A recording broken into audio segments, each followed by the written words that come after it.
बिस्मिल्लाहिर्रहमानिर्रहीम। आज का हमारा टॉपिक है peer to P applications. A P2P application allow a device to act as both a client and server within the same communication.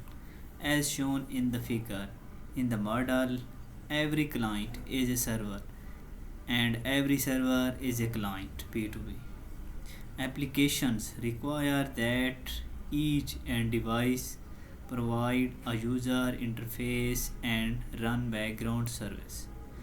Some P2P applications use a hybrid system where resources sharing is decentralized but the index that point to resource locations are stored in a centralized directory.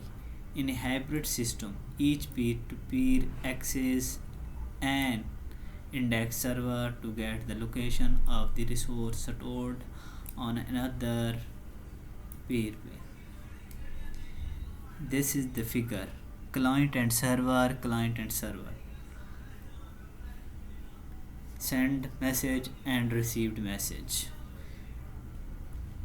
and communicate to networks and conversation of the two peer-to-peer application.